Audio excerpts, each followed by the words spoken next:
point. And trying to eat it, find out easier than running this thing. However, I didn't bring it. Weight costs too much. Oh, yeah, it's too much weight. I don't want the plane to crash. So I'll probably find it faster under E. Either that or go to D. If I can't find it here, then where would I go next?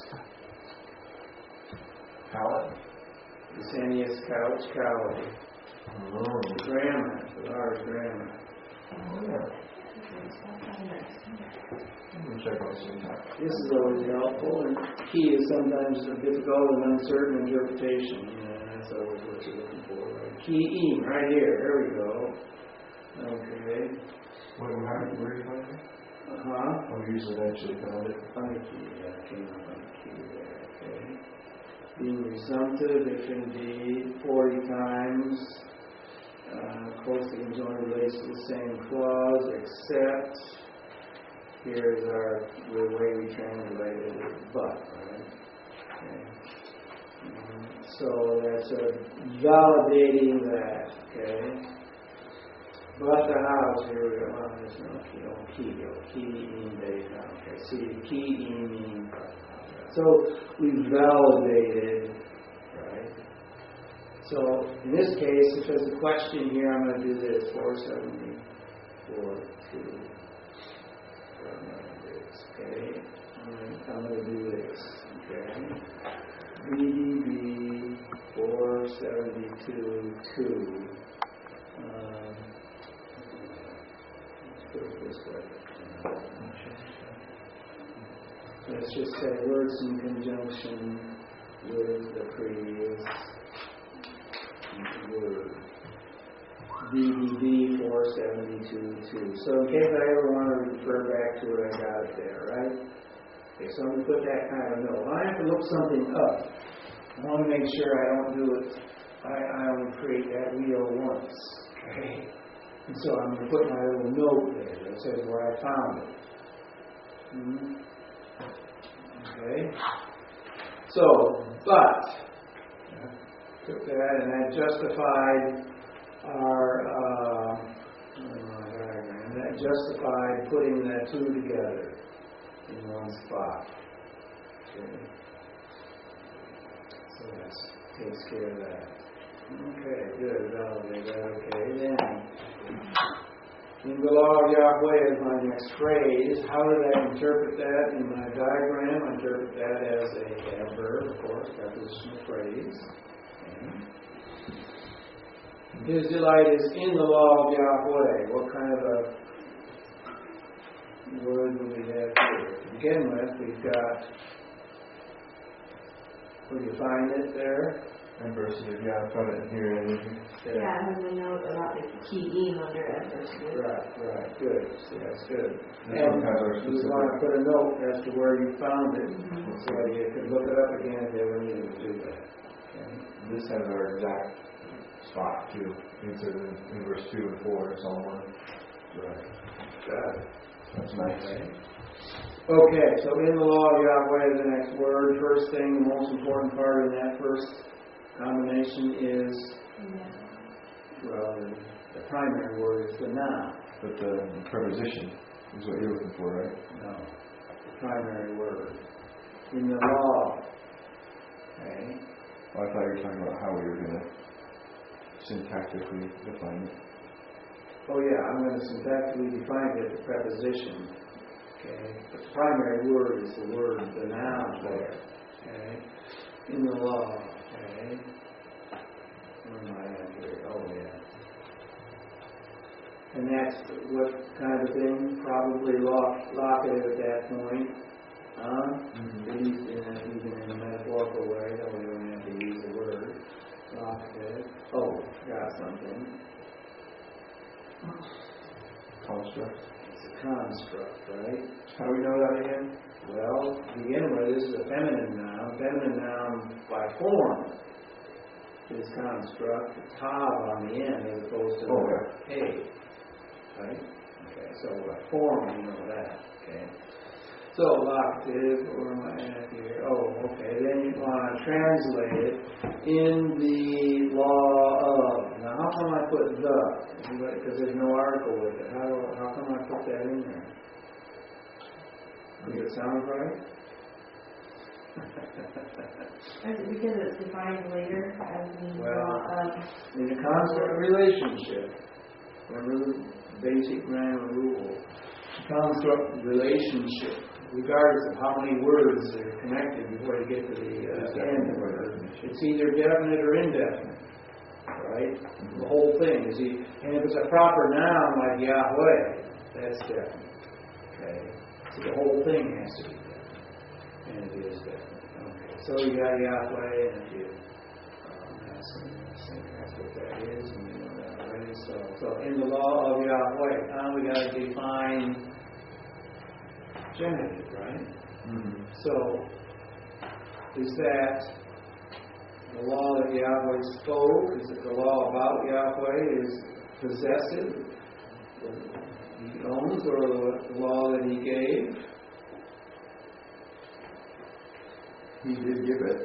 I mean, what kind of idea? Yahweh's law. I mean, it is his. His possessive, is it? Or? But no, not in possession. Is it subjective that he spoke, the law that he spoke? Kind of like that. What's the idea, huh? That's kind of the idea. Okay. Right. Okay. Of course, could be possessive too. Mm-hmm. Okay. His law. It's his law. Yeah. He owns it, but is the emphasis on ownership? That's the idea, you see. Probably not. No, probably more like the subjective idea. Yeah. Probably. His known, expressed law. It's expressed, they know it, right? Yeah. So, how would you reflect that? Well, and I could put, just to make sure that reflect that, I could just put the law Yahweh gave or spoke or whatever else, but then you make it smoother. Get rid of the of, because that subjective idea is taking care of the of. So in the law Yahweh gave. Okay. That works. Get the subjective idea there. Now, in our diagram, you see, where did we put that word? Well, we put that word as a subject. Does it still work as a subject? That's the question. His law is in, or his delight is in law of Yahweh, right? Does it still work as a subject? Okay. What kind of word is it? Is it a noun? Are you talking about? Is the next one right here? Afatsu? This one right here? Yeah. Huh? That's a verb. Adverb? No, it's not a verb. We see, when we put a diagram together, we assumed, let's just say that, assumed it was a noun. We put it as a noun. Right? Did I take that? I took it off. So let me go back. Put it back in there again. No. Okay, let's see, put it back in there again.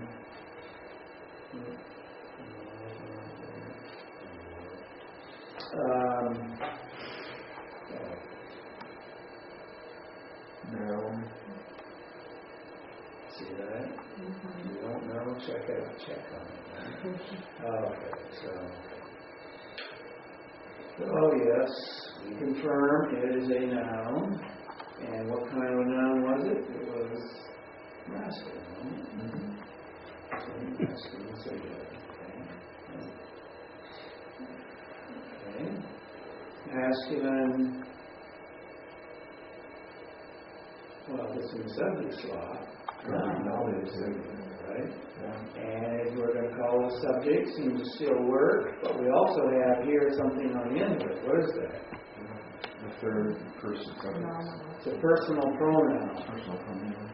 See, so again, state what kind it is, and then we parse it out as, what would we parse it as? Third. third personal pronoun, you put that in front end, but it's masculine, genitive on the noun, and it's singular, right? So it's taking the place of a noun, so we've got to define that as a noun, which case the genitive, right? So is that possessive? Does he kind of own this desire? Is it his desire?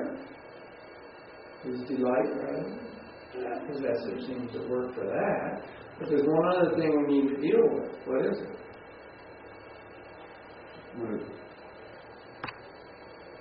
For the pronoun, you always have to deal with the antecedent. Who is it referring to? Okay?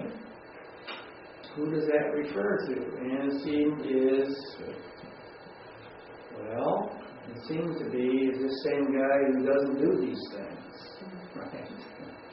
So the antecedent is this guy back up here, the person.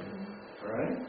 So we can go back to this person here, and you can just put it in there that way. Okay? Alright. Okay? So put it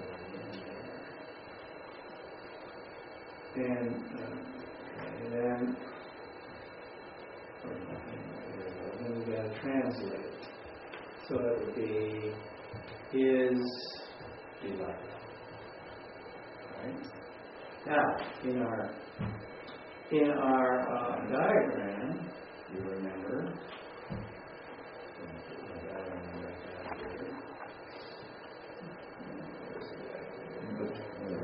in my diagram, I put in the verb.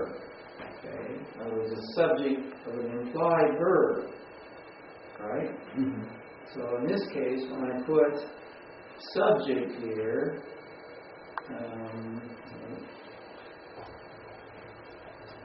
put the notice in there. Okay. Oh, yeah. So you're not looking for one.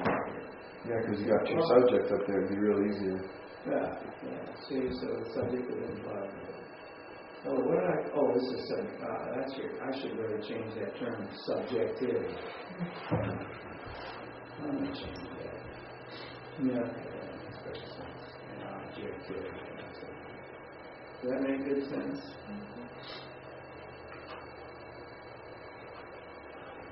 I hope I can change it right here so we got it forever. And I'm going to change this objective.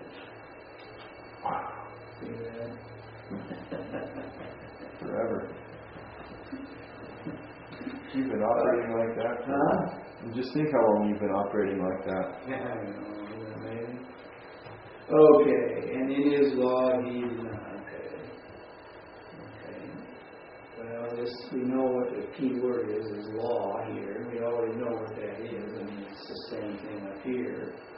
I'm not going to put the word construct in, even though it is construct. I only put that in if, in fact, I got another word that's going to be dependent on it apart from a pronoun stuck on the end. Pronouns typically attach themselves to the construct form. Okay, so I'm not going to try to find a relationship between that construct and the next word that's attached to it. It's just there for formal reasons. That's why it's there. So I don't mess with it there. Personally. Okay, so that's a noun, and it's got another preposition. Okay. And the preposition is it the same thing as here, locative? Well, I would think so. Okay. I don't see how I can change that, but I got two other things here. One is conjunction. Or you just call it a law. Actually, it's a conjunction, so conjunction. And it's functioning in what way? Is right in the law of the Lord, but in the law he meditates. Wouldn't be a verse, it wouldn't. That could be kind of not consecutive in the sense of law consecutive. That wouldn't be there. But it's just a connecting, coordinating. There you go. I like that better. Yeah. Okay. And then we've got what else? Okay, we've got that personal pronoun. Masculine, gender, singular. Masculine, gender, singular, and probably in his, we need to find the genitive first, his law. That's probably possessive then, maybe, huh? Somebody owns it anyway. But there's something else.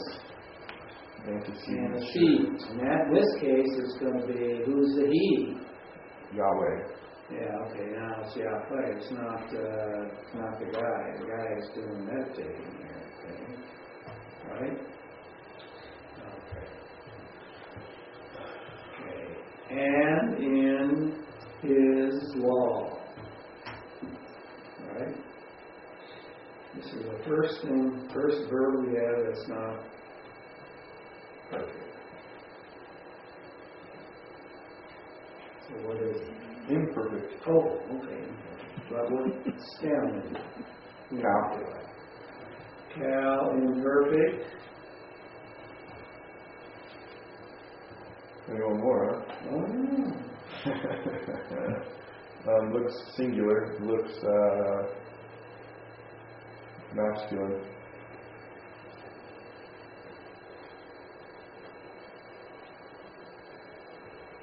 First, second, and third. Person. Third. Three, and that's right. Okay. Right. You can speak up. Okay, then we got to define the imperfect. Okay. It's the first time we've had an imperfect to deal with. Okay. Okay. So, of the options here for imperfect, where am I at here?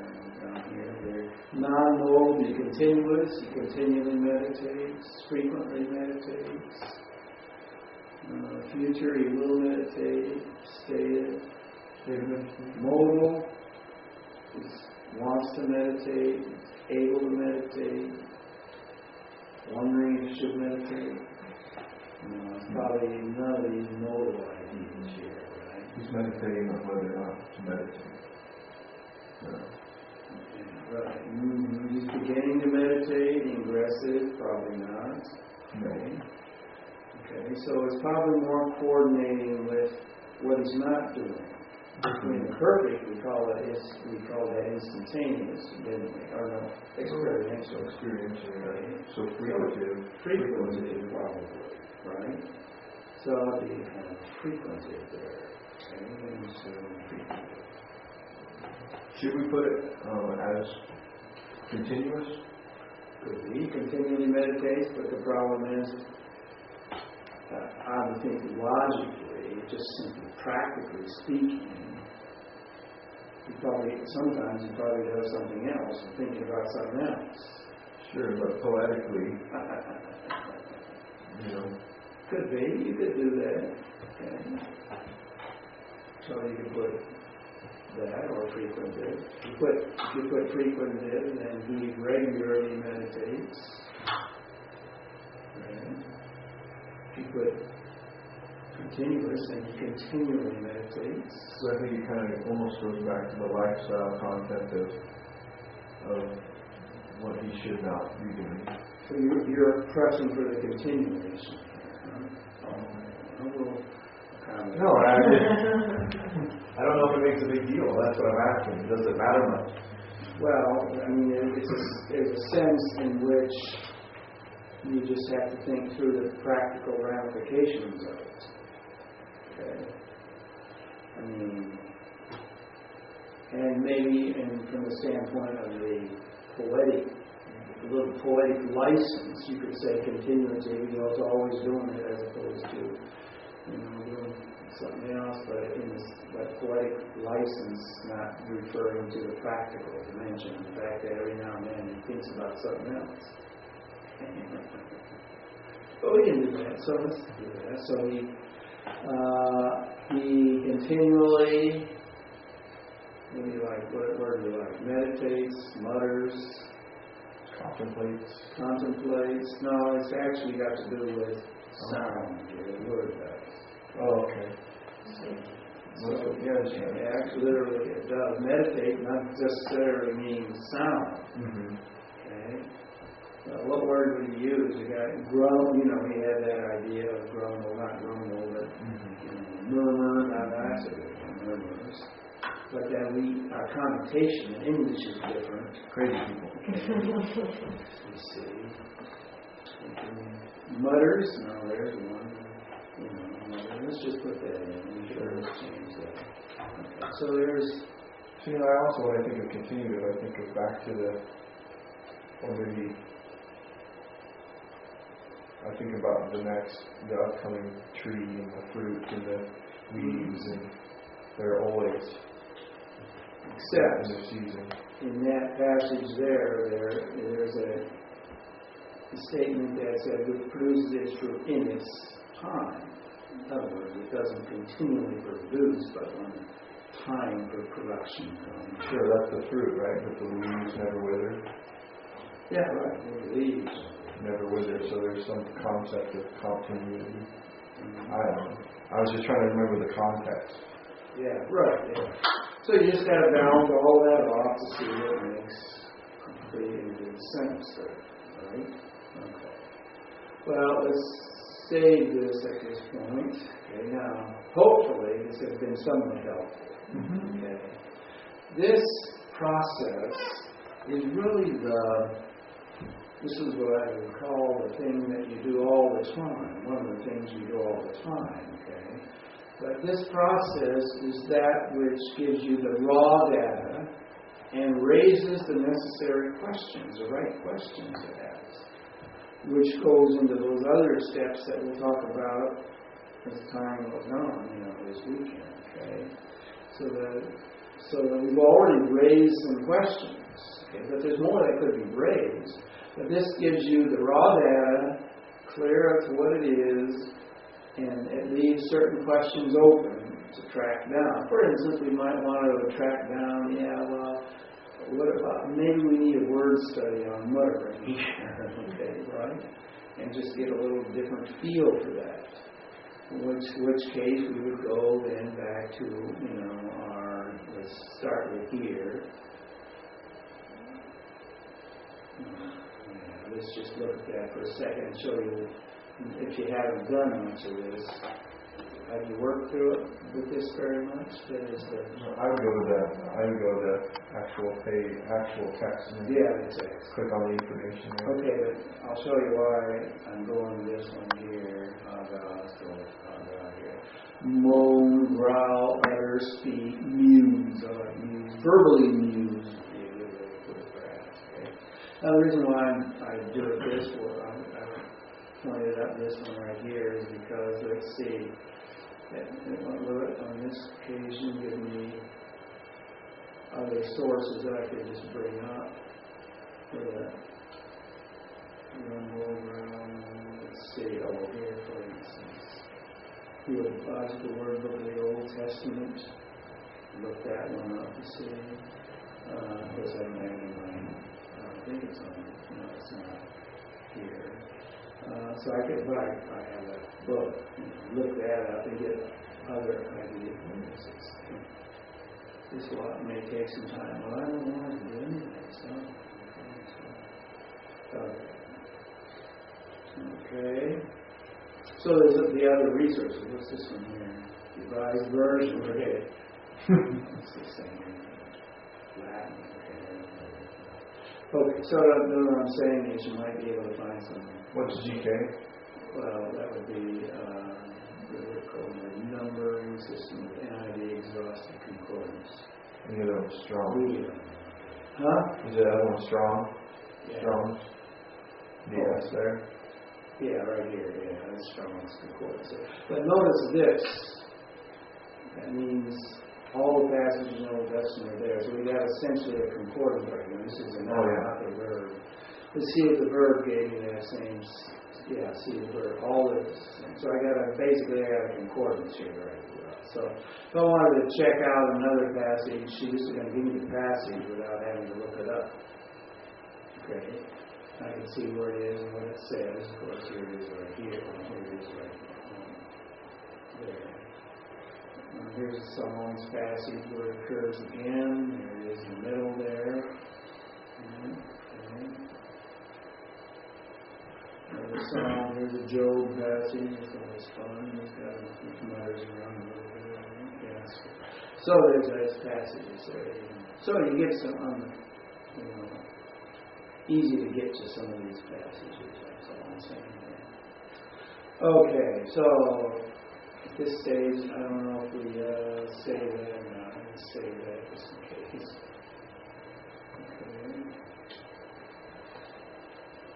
Okay.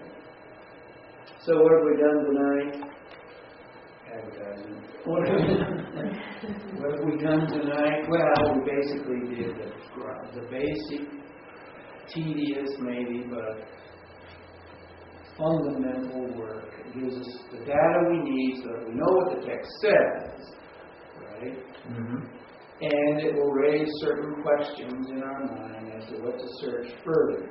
Okay? And one thing we did not do, and because of the order of our text, is that we didn't do all the textual problems that exist here yet. Normally I would. As I do a word, I will make a note at the word that there's a textual issue there, and then at that point, after I park and everything else, then I'll work my textual problem through. Okay? And either eliminate the word or change the word or keep the word and state how I resolve the problem, which is what we're going to do tomorrow. Okay? We'll do the whole book of Ruth. Well, see how far we get. We didn't quite get through the whole song here, so. But we'll work through that so we get comfortable with the procedures and process. Okay? And maybe we'll get beyond that and go into word studies then. Okay? All right. Any questions or further comments you'd like to make? We're almost 10 o'clock. Wow. Are we ready? Yep. Okay. Well, let's have a word of prayer. Remember Crystal and Adam and stuff. And we'll through this trauma. Let's pray. Heavenly Father, we come to you again with thoughts about Adam and Crystal and the disappointment that they've had. And we know that you are the sovereign ruler of the universe. We know that this hasn't taken you by surprise. We know that for whatever reason it has occurred, that you will gain glory to yourself, and it will ultimately be of benefit to Crystal and Adam, but we can't imagine how. But as we look back upon other instances in our particular lives that seem very, very bad, we can look back from a later time and find out that in fact it was a good thing and we benefited from it. At any rate, we continue to pray for your blessing upon them and the comfort of your spirit and gathering around the friends and relatives and those who will uphold them in this time of distress in their lives, and pray that you will help them to be able to concentrate and do the things that need to be done, because life does go on. They need to continue on with their necessary tasks. So we pray to keep them from depression, give them a buoyant spirit as they look forward to the future. Now we ask your blessing upon our time together here. We pray that we will accomplish what you plan for us, and pray that it will be something that will be beneficial not only for the present but for the future. And we look at ministry and pray these things in Christ's name. Okay. I want to look at the book first off. Starting on page 58, 7. Getting down to nuts and bolts. We were on nuts and bolts last hour, yesterday. And so this is probably second nature to you in a sense, although that is in the sense you've had a course and we've done some more of it.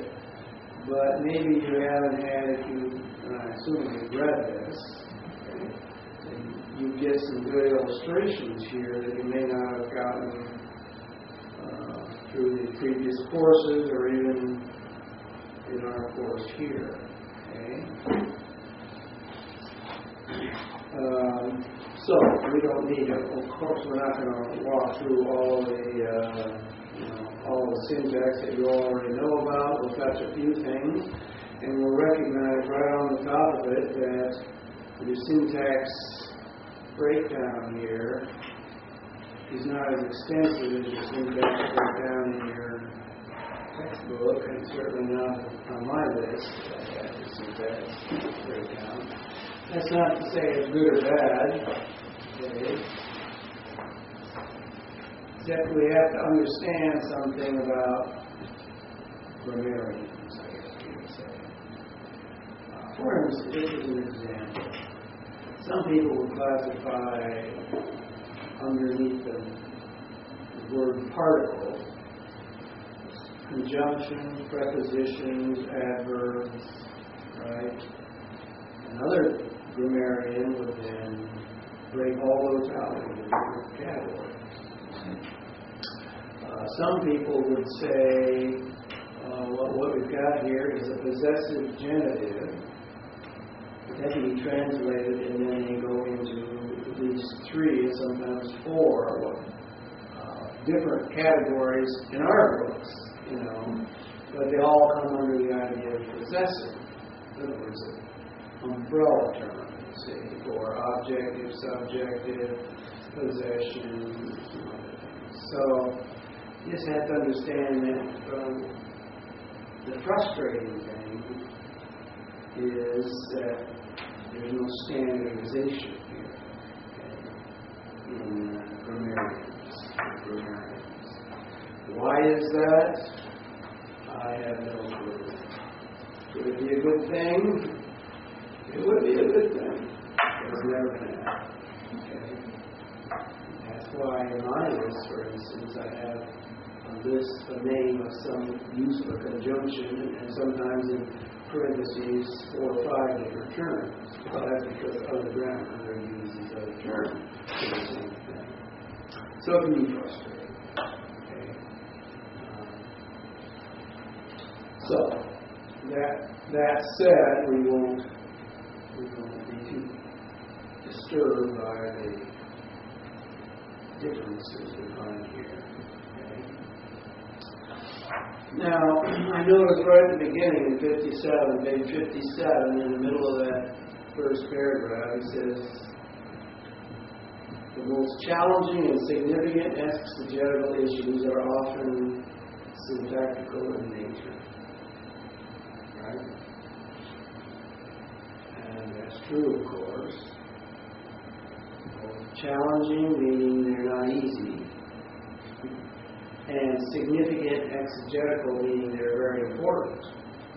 Okay. And oftentimes when we have a problem because they're challenging, we go to commentaries and they don't talk about it. You see. And sometimes the more difficult they are, the less they say about it. Okay. Why is that? Well, I'm not sure exactly why that is sometimes, except on some issues where if they're really technical and really have to get down into some heavy grammar stuff. In a commentary, they're not going to spend 2 or 3 pages going through a grammatical thing. They'll never sell their book. I mean, a lot of points never sell their book.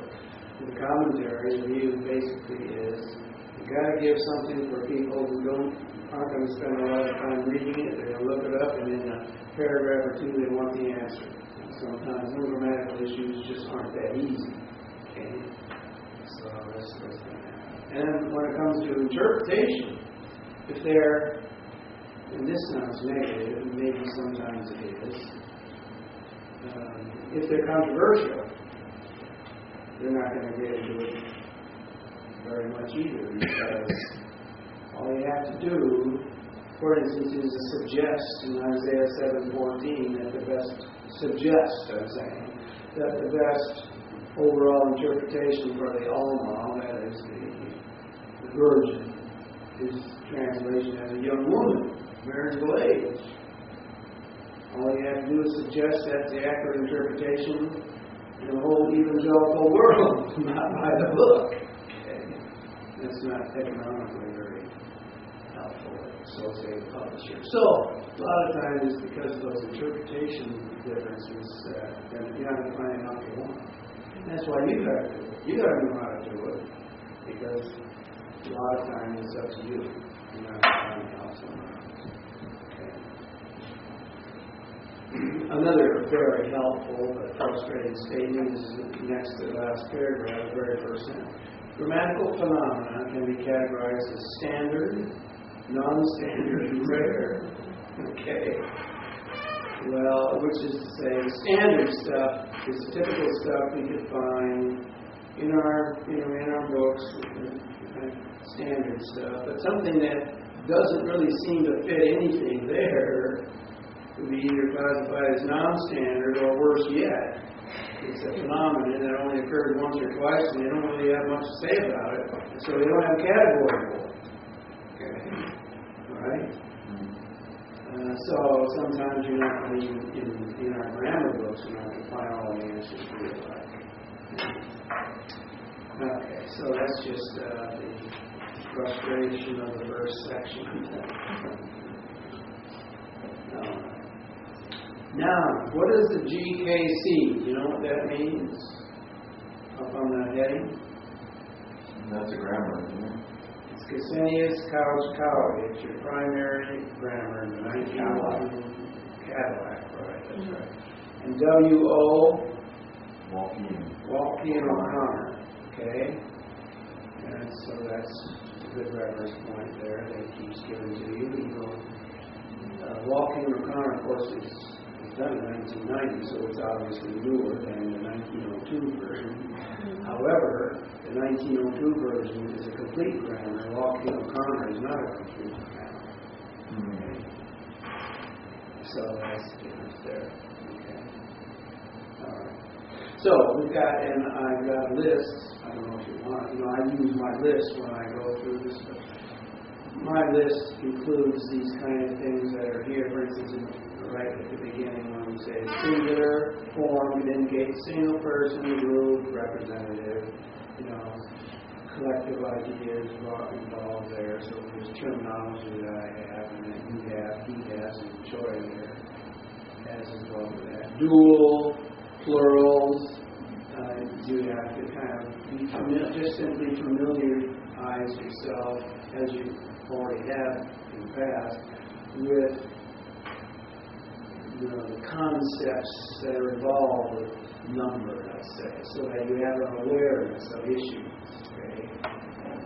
For instance, there was one that came up, I went in and finished out Psalm 1 for us, and I did anything else to do.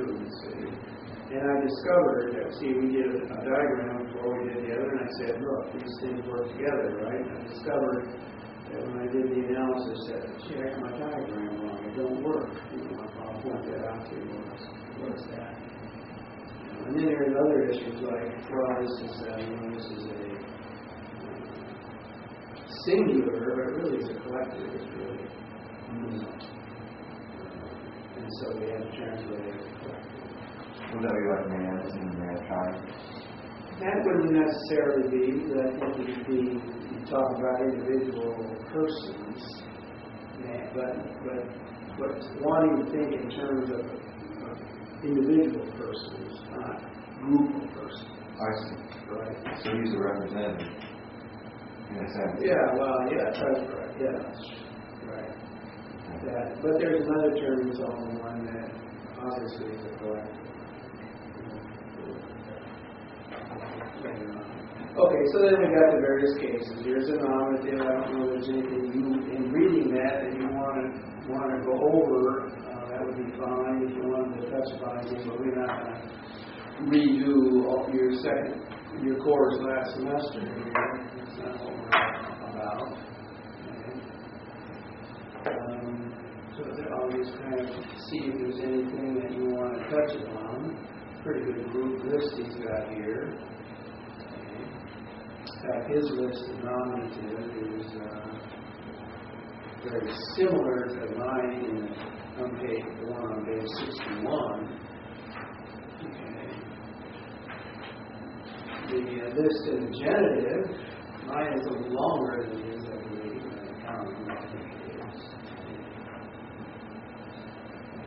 You notice the word on number 11 on 63, specification. That's the same thing as what others would call, and myself often call, reference. Then there's the accusative. And mine is certainly longer than this one. He's got 8, but I've got a few more than that. Anything you want to go over on that? Noun stuff. Adjectives and participles. Notice on the participles, which is kind of important, of course, was something you would have learned last year. On page 67, the continuous or repeated action. Actually, some break that down into continuous number 1, repeated number 2. That would be kind of a frequently iterative action.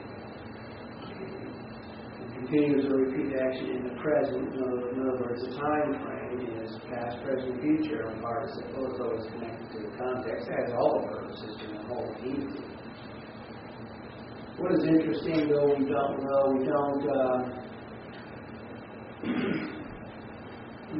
do that in, don't see that in biblical Hebrew, that modern Hebrew, the participle is the form used for the future tense. So modern Hebrew has become more tense-oriented than ancient Hebrew. And the participle, interestingly enough, becomes the future tense.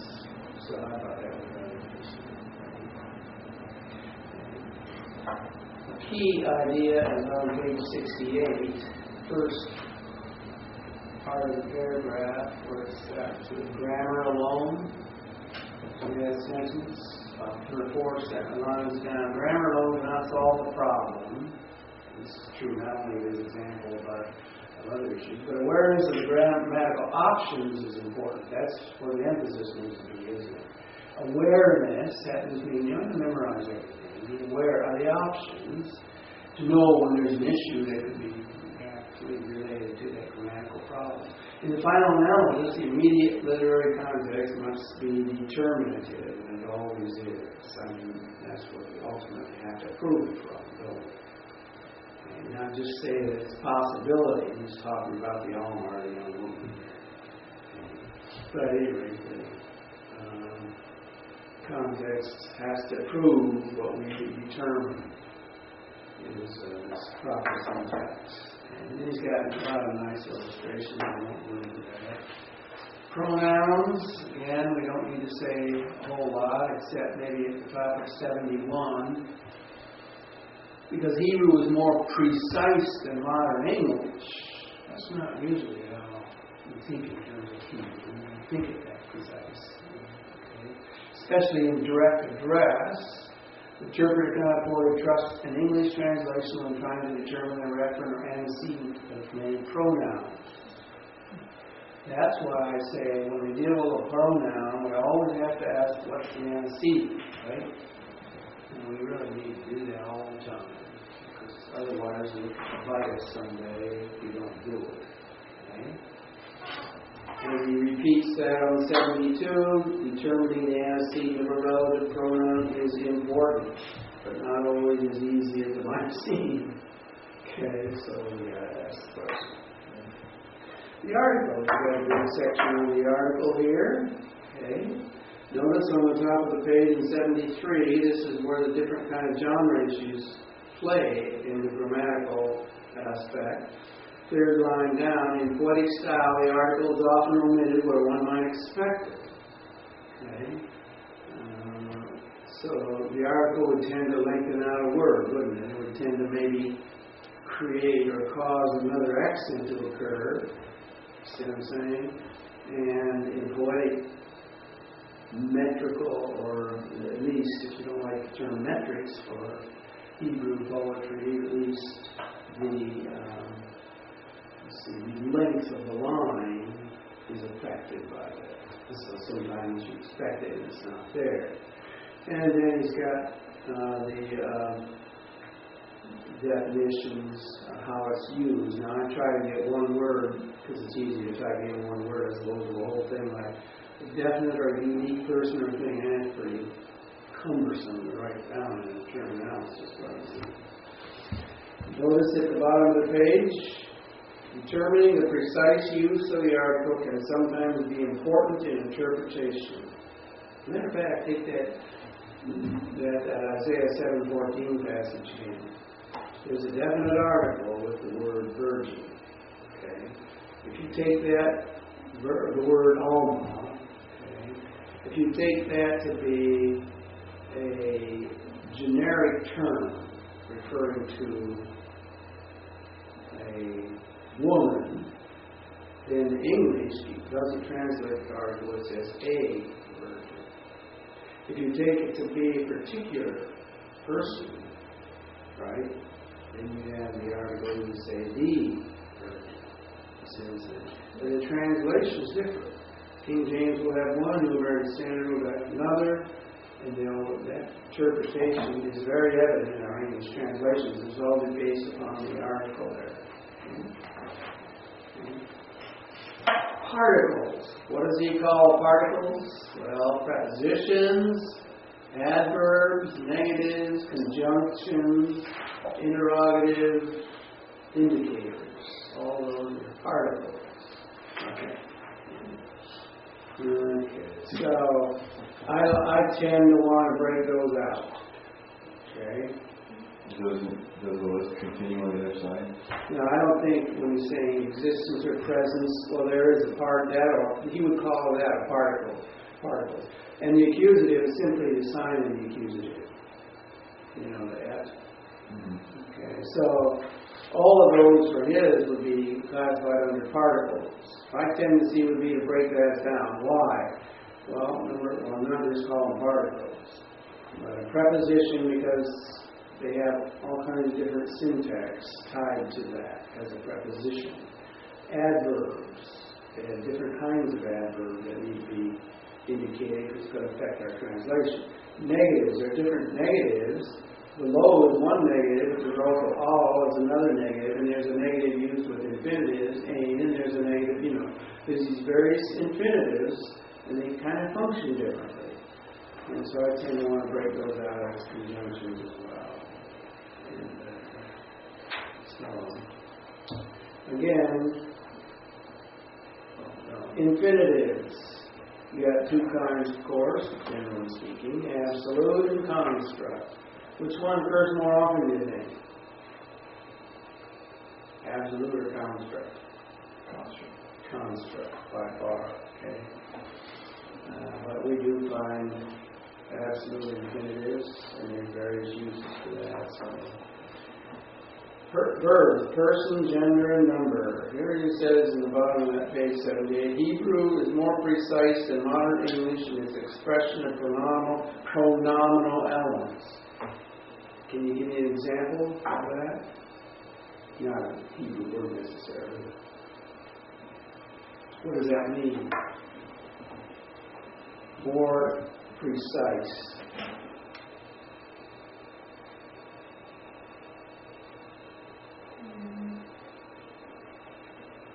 Particularly in English, the word you is very imprecise, isn't it? Because it doesn't have gender attached to it. Doesn't have gender attached to it. Doesn't have number attached to it. Mm-hmm. I tell you when I'm talking to Kim, I tell you when I'm talking to the class, right? Mm-hmm. Okay. Hebrew is more precise in that regard. Not only with number, but also with gender, isn't it? Okay. So, and that's what he's talking about there. We won't get into all of these. Notice the terms. I forget. In fact, I'm going to see if I can pick up that particular book. I don't have that book. I'm going to have to pick one of those. What's that? I know what to get you for your birthday. Oh, yeah. But the terminology sometimes that is used is weird terminology. I mean, words would be, like number 2 on page 79 under cow. Fiendive. The only thing you can tie it to is, he says, it's used to express action, okay, as opposed to state or condition in the state of I can understand. Fiendive, I got to check the dictionary. Let's see. That's a frustration of some of this stuff. No, they use it in that other book. They use that. Yeah. And they use that in Williams, one I use, and others. But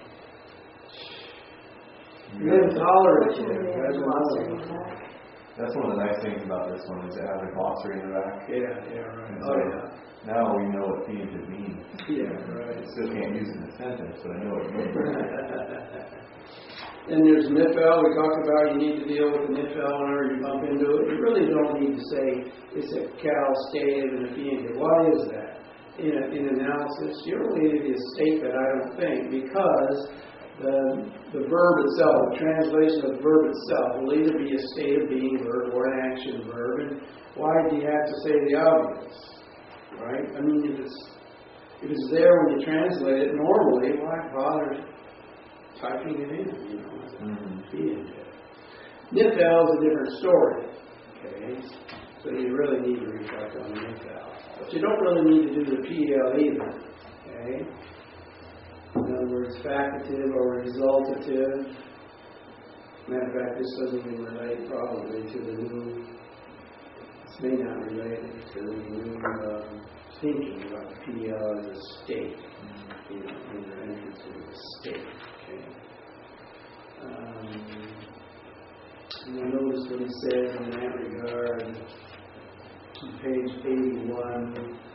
Under D, the very end sentences, one can see why many understand the PL as indicating intensification of action, or the repetition of certain actions involved and intensification of resolve or effort. Okay? But the problem is for many words that have cal and PL, that just don't work, and they never been able to, until recently, figure that one out. So anyway. Hipil, we don't really, or the Hipil either, we don't really need to break all that down because the translation is going to do it for you. Right? If you translate a reflexive, there's no way. If it's a reflexive, you're going to translate it in a particular way, and why do you need to say this happens to be a Hipil reflexive? Right? It's going to be there automatically. And it's true with all of those breakdowns, okay? With the possible exception of the irritative idea where you would simply put another word like regularly or something like that. Yeah, but that context would be pretty clear on that. The important thing here is to notice these kind of breakdowns here is if a question arises in your mind, you've been familiarized with yourself that there could be these breakdowns and you say, gee, I wonder if this could be a frequentive idea. And you check and say, could that'll be that way? Yeah, see.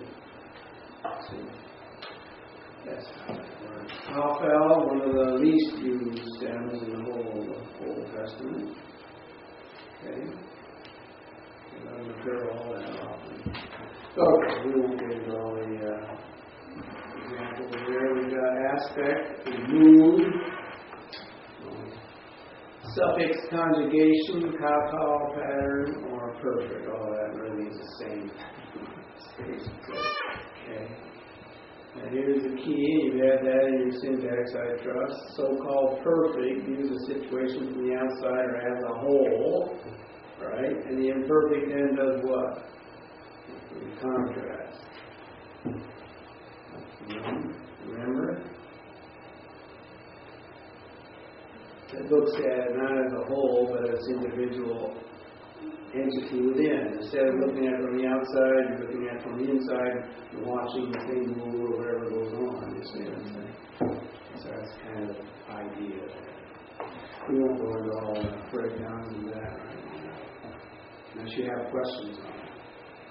This is really last year's stuff in a sense. Okay. We do have to keep in mind that,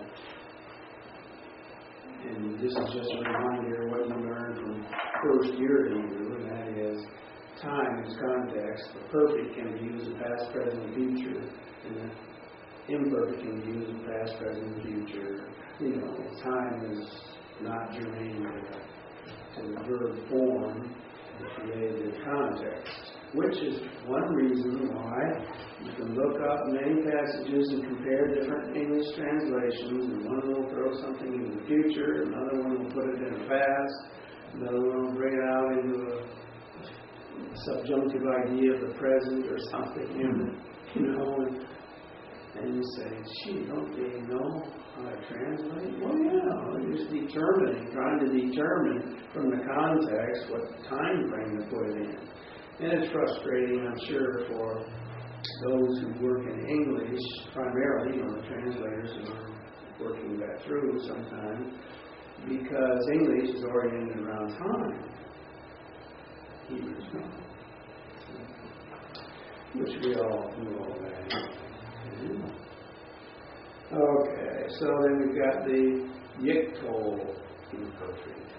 Rather they say imperfect rather than the yiktol and the katal, binyan, and all those weird words and linguistic terms. Okay. Because all the books that you find, whether they be, almost all the books, whether they be grammars or lexicons, commentaries, they're all going to use a standard traditional term. It's perfect, imperfect.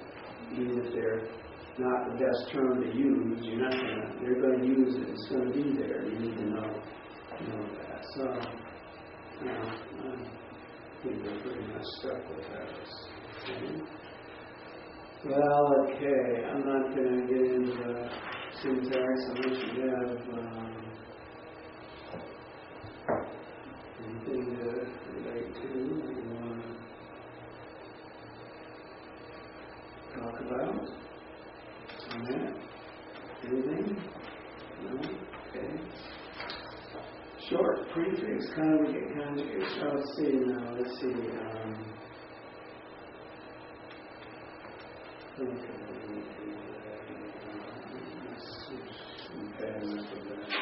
The basic difference, of course, between the law consecutive and the law conjunctive, right? You know that the law consecutive is attached to what looks like an imperfect. It's really a preterite. It's called a preterite, right? Past time, historical sequence. But then if you're going to continue on, very often then it moves into uses the vav on the perfect. Continue on, right? See how that works? Problem is that the vav consecutive on the perfect looks like a vav conjunctive. Okay, it doesn't have the same form. Okay. So that's why you kind of got to deal there. And also you know, of course, that if you have imperative command and then you have a vav look like a conjunctive on a perfect, it really is consecutive. You're going to continue the mood of command. Okay. Same adjustive or the cohortative or whatever.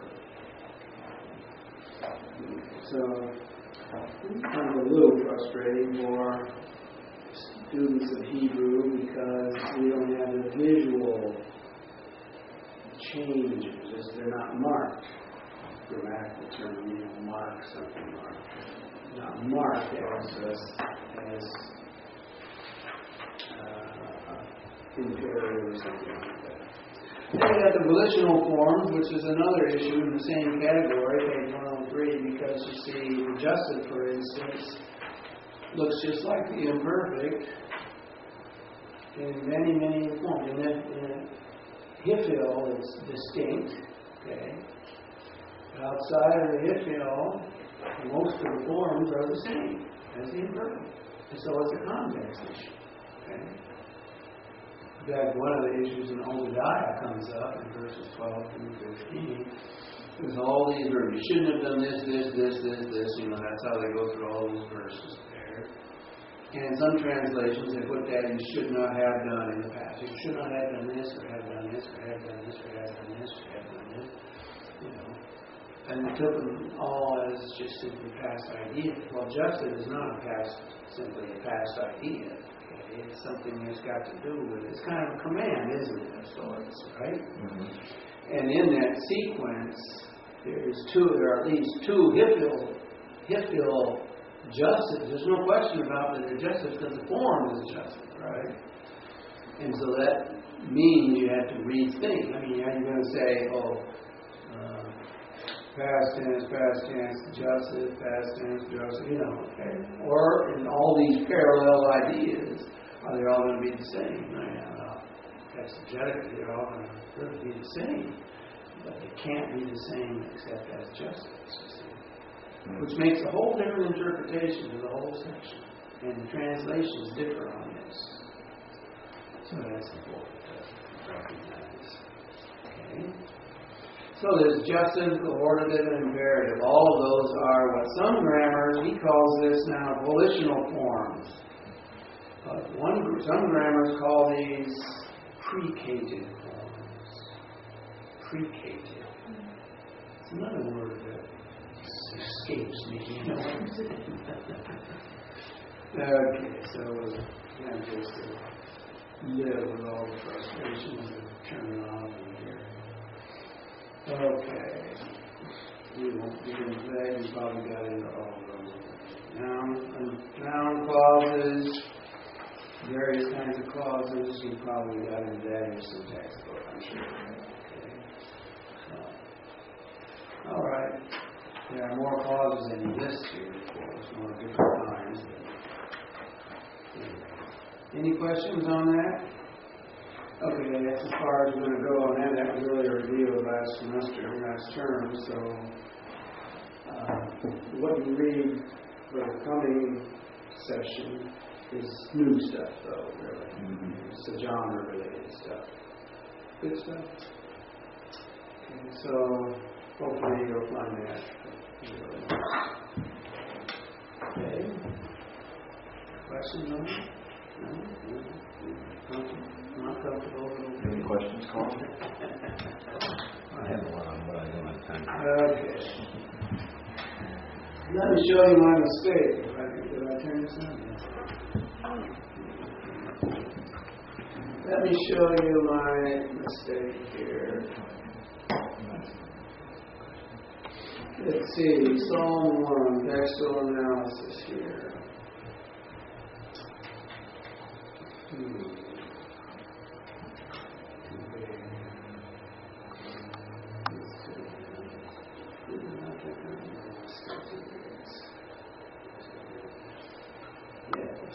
Okay, that's just a diagram. Now, we did verse 3. I didn't put in verses 2 to 4, but that's what the issue is. We did verse 3. Okay? And which fruit is this time? Let's see, right here. It's right here, this section right here. And everything, here's how it translates, right? And everything that he does, he prospers. Right? So we said, everything prospers that he does. So this became the section. Now, in the diagram, we show you what the diagram looked like and where the mistake was. Because it didn't work when I was working this and then looking at the text section this time. What's the matter? Student must have steered me wrong. That just shows the importance of doing it together. One validates the other, or invalidates as far as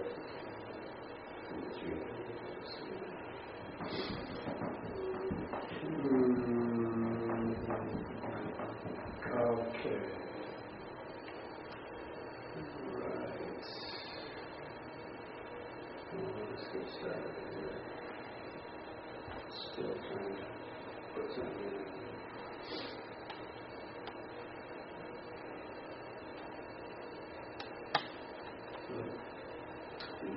See this part right here, okay?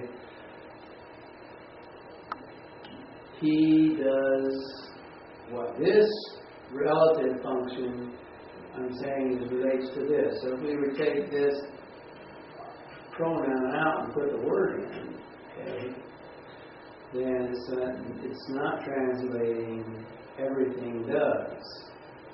It translates out he does everything. This is really an object, not a subject. Okay. Right? Everything that he does. Well, he is the subject. Right? Where the relative often, and most often, tends to, begin the clause. So that's wrong. See? We made a mistake here. So I got to change this out. Okay? So we need to cut that out of there and put it back in somewhere else. And take that out of there too. I don't need that anymore. Okay. Let's take this and do that away so I can get at it later. Then we would simply put this here in line.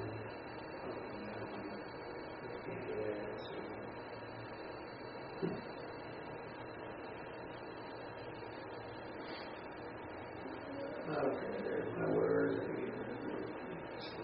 Okay, so there we go. Okay. Now I need my sign of direct object. What was that? Your caret. My caret. Okay, so the sign of the direct object, and then this becomes the object.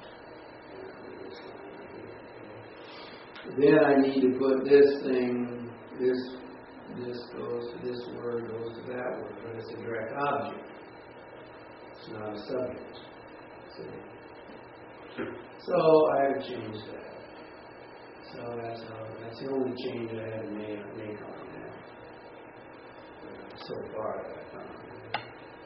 So now I can go ahead and put this in my file. Remember how I do this? Yes. Save thing. I'm going to save it to Psalms. Psalm 1. Diagram. I'm going to get diagram 2, 3. Right?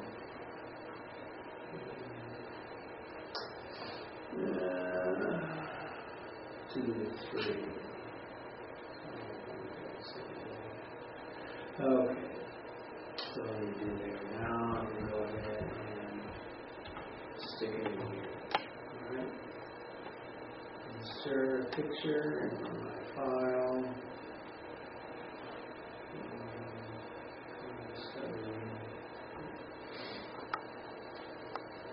Okay, where's Psalms here? Here it is. Psalm 1. And it's 2 to 3. Okay, there's it right there. Okay? For mine, show up best, it looks best on black and white, and about 40, that's about 40. That's it. Now I'm proper at this point. Okay? But I went ahead and finished up. We're not going to go through it all, but I just went ahead and finished up. Of course, I did 3. Well, it's 3 start off there. And one of these words, tree, channel of water. Okay, let's see, where is it? Oh, right here. Okay, it's leaf. Well, to collect, it's a singular. We're not talking about a leaf. It's leaves, so it's a collective, singular, right? Collective, singular. Okay? And then I can put in my other diagram there. There wasn't anything there that we messed up on. So let me put it in there, because if you said you might want to take this with you on your thumb. Thumb drive. Okay, let me go get it. Let's see.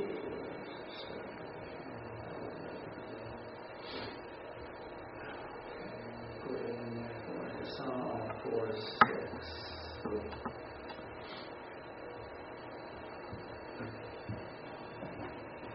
Now, if I wanted to work with it and try to manipulate the diagram after it's a JPEG? Is it possible to do that? You have to put it in. You have to open it. Get it into the program. I'm not sure. I've not tried to go from the Word when I had it in Word, put it back into here to manipulate it. I'm not sure Probably won't work. how to do that. Maybe Adam can tell us how to do it. I don't know how to do that. Okay. But I haven't had the problem because I haven't been putting it in there until my file until I'm pretty much satisfied with it. Okay, so let me put this in for you and then 2, 3, what is this? Almost 4 to 6.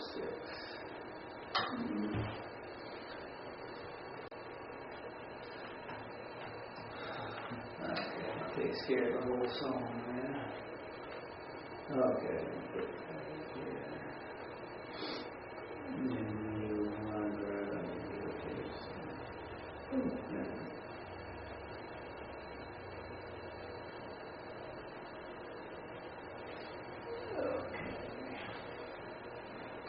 Okay, that's the whole thing there. Now there's more to it. We're going to see when we get into poetic literature. When I do complete song, for instance, there's more to it than the poetic stuff, right? And I'll put that on the end of this thing. Okay, but we're not in there yet. So. Okay, so that's enough of that. Let's hear the question. Okay. Now we want to get into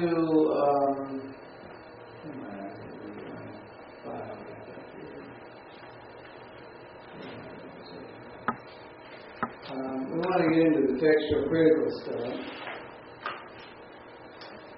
And our book, you got your little book. You need this book.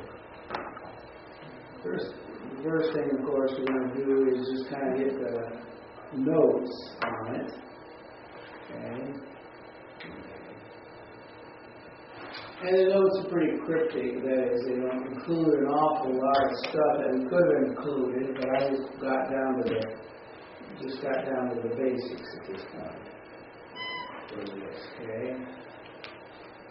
So if you read these other books on textual criticism, they'll obviously go into a lot more depth, all the sources and all this stuff. Now, on this list that I've got here for you, probably the one that I depend most on for the textual critical stuff, particularly, is the last one, Wretlind. I think I have that on here. Is it on there? Mm-hmm. It's there. Mm-hmm. Sometimes I add stuff and then collect it.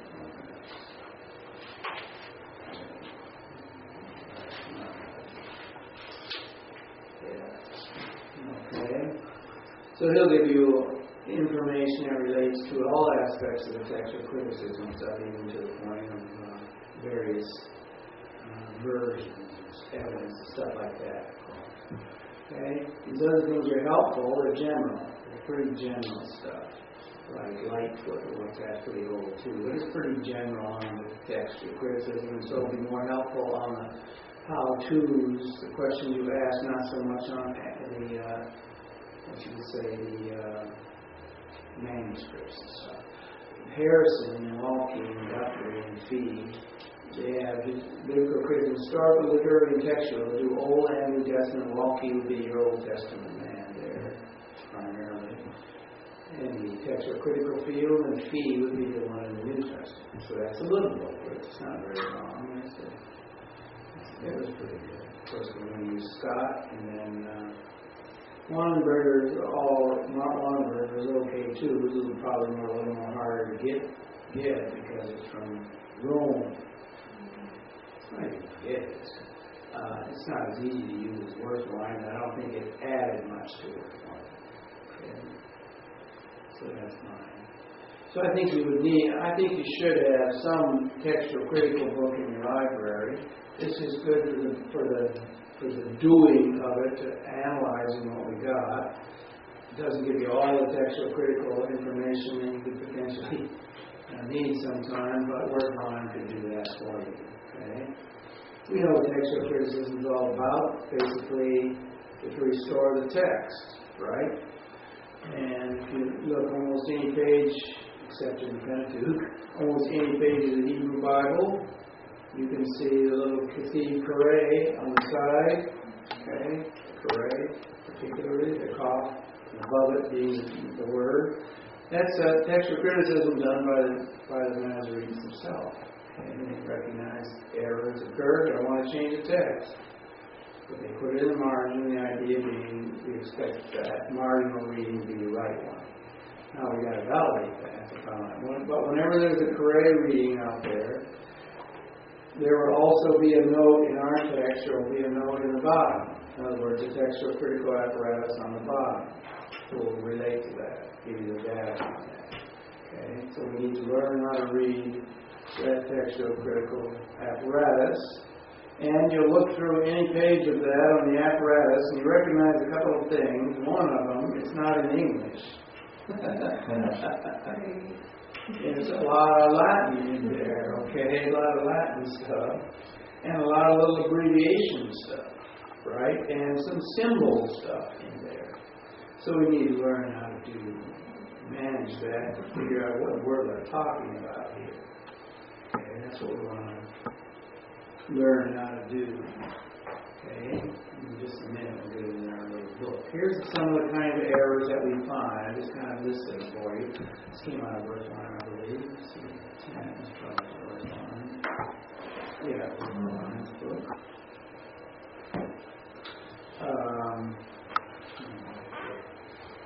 These are unintentional errors, that is, mistakes by scribes. Now look at these letters and you can see, and you probably had this problem yourself when you were learning Hebrew right at the beginning. Look at the difference between a bait and a kaf, for instance. You see? Now stop and think about it. Look at your text here and you say, sure, I can always see the difference between that. But we're not talking about nice typed script. We're talking about handwritten script here, right? Yeah. And they don't always have absolute uniformity in every letter. Smooth paper either. Yeah, that's right. Like most precise pen. Mm-hmm. And they can't erase, you know. And so those become a little problematic for the scribes, and therefore we find some instances where some of those issues are in fact related to just the confusion of letters. Right? Or the transposition of letters. That's pretty easy to see sometimes. You know, it's easy to do. But, you know, writing something once when it should be written twice. Now look at this, where you have, the new at the end, the name at the end here, right?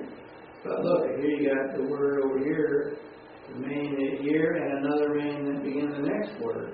I wrote it once. It only sounded once. You know. So that's a kind of a problem. Or you omit some. It's easy to omit stuff, especially when you find you jump from line to line. A lot of these things repeat themselves quite often, right? And so one line has the same word, like Asher or something, as the next line. And as you look back and forth on your page, all of a sudden you missed a line or something. You didn't even know. Joining words, that's another issue, because if you look at these ancient manuscripts, you don't have a nice separation of words that we find in our Bible here. Okay? So we don't find that. And we find some abbreviations as well. And there's also vowel letter problems. Sometimes the problem will be related to recognizing a letter and not taking it as a vowel letter, but taking it as a consonantal letter. All of a sudden you have a different word. The vowel letter, the consonant itself, is not an indicator of a sound, it's an indicator of the category of a vowel. Okay? So that could create a problem. So those unintentional errors, they occurred. And reasons for intentional errors, well, insert common words to smooth out the reading. And so one of our criteria will be the hardest reading usually tends to be the more original reading. Especially you see you're using a text in the ancient day. Look, everybody doesn't have a Bible. Okay, all you Hebrew students out there, or open up your Bibles too. Nobody has a Bible, right? Okay, so there's just a person who's going to open the Torah or something and read. That's what they're going to do, right? And not only that, now you're using it in liturgical and worship, and you want to have a nice, smooth reading. That's some of the reasons why we have English translations, just to make it nice and smooth for public worship, right? That's happened in the ancient day as well. And that's what the second aspect is all about. Then, eliminating morally or religiously offensive material. Did you ever see this? Did you ever look that up? Job? Did you ever read Job, the first part of Job there?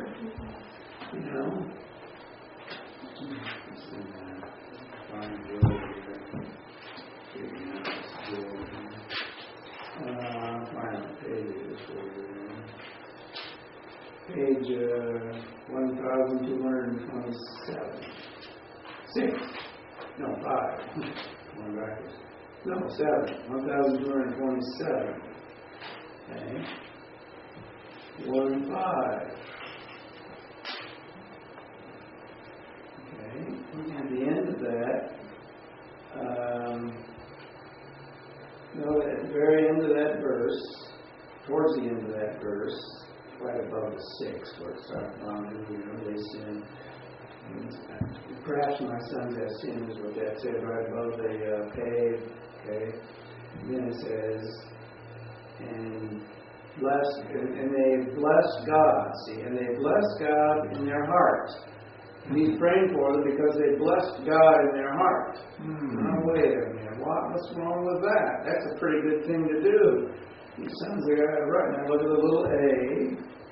Look at down above 5 and a. And the word, it says corrected. We'll get to learn how to read this stuff in Latin here. But corrected or euphemism for they'll kill which is curse God. They curse God. Big difference between curse God and bless God. Right? But they couldn't bring themselves to write the words, they cursed God. And so they changed it to bless God. Well, that's an intentional.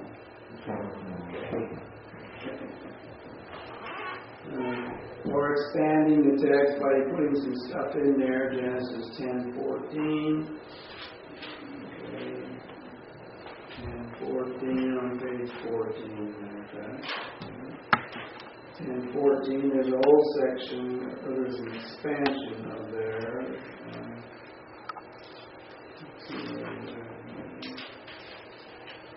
That's the AA. Okay. 10:14. See, the little a, the first A and the second. 2 A's. Between those 2 A's, there was an expansion as you took down into the apparatus. They added a word there. They added a word. It's got to be the Kashtorites there, Kashtorim. They added that in there in that section. Okay, sometimes that's intentionally added to clarify the thing. At least they thought it was clarifying. Okay. In fact, they probably added it from what's on right at the marginal level there on 14. Pakusim, probably. Similar to that. But there's places where there's additions, expanded. Okay, so the bottom line is, what we got to learn how to do, recognize what the symbolism is in the text part, so we know what to do with that. And then know how to read the apparatus so that we know what it's saying, so that we can evaluate, right? But first we need to look from Wretlind and the method of doing it after this whole discussion. Okay, here's how to do it, and here's the rules that we've got here. The rules that we use for this. Okay. After you look at the text for possible unintentional and intentional errors. You can ask those questions, but they made a mistake because they got tired and I didn't see it. So, Then you evaluate that. And here are the kind of the standard, okay, that's being used. When the Masoretic text, or when our particular Bible, and all other witnesses, that is, all the other versions or whatever, Septuagint, whatever it is, offer an unobjectionable text that makes sense and has been reserved without a variant, then you stay with the Masoretic text. It should be pretty obvious. What that says is, if there's no indication of a textual problem, don't try to create one. Just keep it. Okay? And you go with that, okay? And that's good. If you look at that, most of the words don't have a textual problem. That should be comforting to us. But when the Masoretic text and all or some of the other witnesses differ, then we got to do something. They differ, and the non-Masoretic text readings can be related to an unintentional or intentional error. Choose Masoretic text. In other words, we do the same thing with a witness that we did with the text initially. Is there an intentional or unintentional error in the text? No, we don't see that. Well, here we're saying there's a difference now. The manuscripts show a difference. So let's see what the Septuagint says as an example. Now, you do the same process. Okay? Could there be an intentional or unintentional error created in that version? If there was, we can determine that to be the case. Stick with the Hebrew Masoretic text. Okay? Or, there's a difference, and the other witnesses support equally plausible readings to what's in the text. Then here, the Masoretic text is given preference, as long as the regular canons of textual criticism do not apply, and I've got them on the next page here. Okay. More difficult reading is usually chosen. Why is that? Scribes tend to smooth out, not to make more difficult. Okay. And the reading must give rise to the alternatives is chosen, and that's your golden rule, really. Okay. If there were two different readings, the question you ask is, if reading A was original, would any scribe ever have created reading B? You say no. If reading B was original, would any scribe have ever created reading A? Possibly yes. Right? Then reading B would be the logical choice. Okay? That which gave rise to the alternative. And that's like the Job passage. Right. Well, that's a little different. There's a theological oriented issue there, but it's a reading that frankly doesn't even make sense on the surface. They bless God. He was concerned about his kids because they bless God in their heart. That don't even make sense. I'm not concerned if they're doing it. Right? So that's a little different. We're going to go through some of these and see how that works. Okay, so now we've got the third option here. First in it is there's a difference in the witnesses. Okay, the witness other than the Hebrew text can be related to unintentional or intentional. You stay with the Hebrew text. The other witnesses are just as good, let's say, are plausible as a Masoretic text. Okay. But you give preference to the Masoretic text unless one of these canons applies. Okay. Why would you think they were giving credit, more preference to the Masoretic text?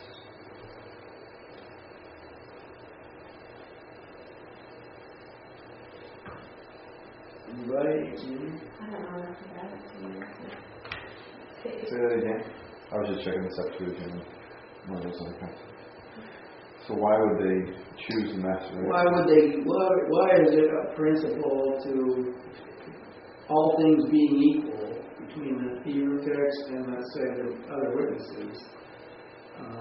Why would we give preference to the Hebrew text?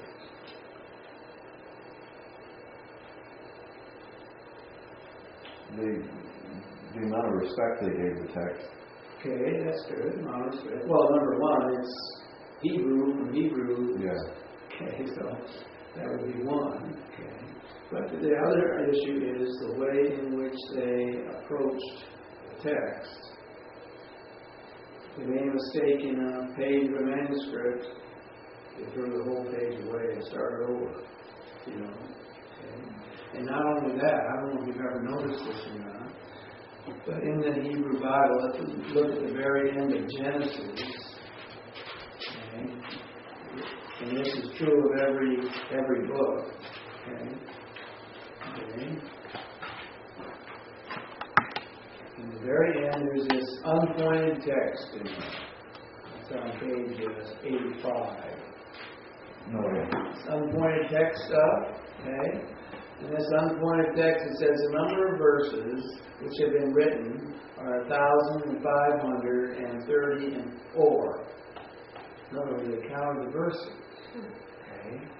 And not only that, and they've also not exactly where it is in here, but you see in the margin, they mark out where the exact middle of the book is. Okay. And make a note in the margin, that middle of the book. And they even got numbers. They numbered how many times a letter sometimes occurs. How many words letters occur. In fact, there's all kinds of notes. In fact, this word occurs, like 2 times in the Hebrew Bible. They didn't even have computers that day. I don't know if you get that. Amazing. They did. But you're right, they took a lot of care in that. But there's another historical example. Oh, you're stopping? Yes, just for a second.